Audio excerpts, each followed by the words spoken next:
All right, today we're gonna dive into a story that is it's all about entrepreneurial grit. This is a real-world journey that shows you what's truly possible when you stop worrying about what you don't have and you start using what you do have. And trust me, this isn't about some lucky break. It's a process, a repeatable one, so let's get into exactly how it was done. Every big story has a beginning, right?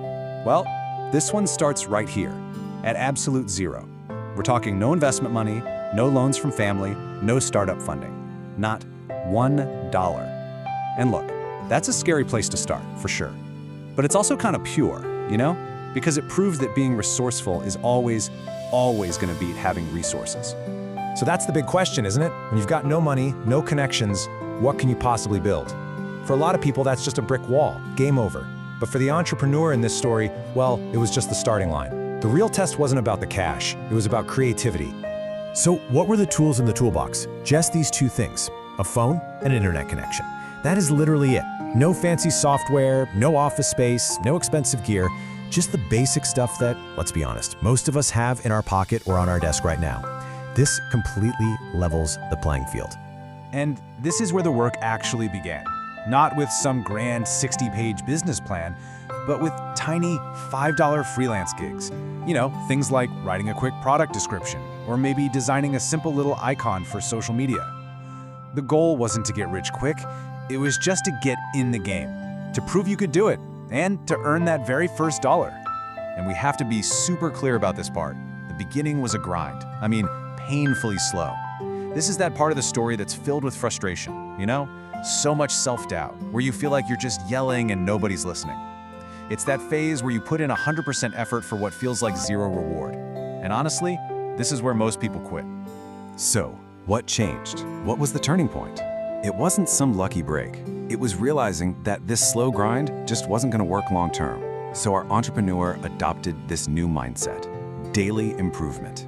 It sounds simple, but it's incredibly powerful. Just a commitment to getting 1% better, 1% smarter, 1% more efficient every single day. This became the engine for everything that came next. Okay, so this timeline shows you exactly how that mindset created this incredible momentum. It all started with those little $5 gigs. But because of that focus on daily improvement, the skills got sharper with every single project. The writing got better, the designs got cleaner. And that increase in quality and confidence, it made it possible to start raising prices from $5 to 20, then to 50. And something amazing happened. The higher prices didn't scare people away. They actually worked like a filter, attracting better clients who really valued quality work and were happy to pay for it. See how each step just leads right into the next? And here it is, the result of that whole chain reaction. I mean, look at that. That first $5 gig seems so tiny next to a consistent $10,000 monthly income. But this chart isn't just about a bigger number. It represents a total transformation, from trading little bits of time for a few bucks to building a real, sustainable, high-value business. It's the power of compounding effort right there in front of you. So, what's the big secret here? What really, truly changed? Well, look on the left. The tools, they stayed exactly the same, a phone and the internet. No big upgrades.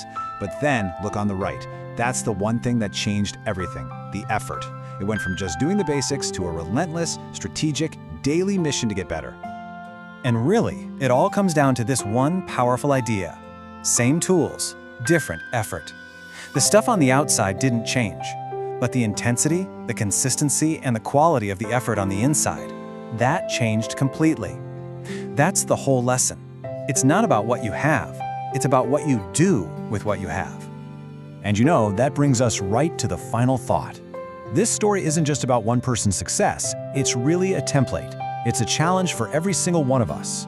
Since we know the tools are pretty much already in our hands, the real question we have to ask ourselves is, what's the one part of our effort that we can commit to improving starting right now?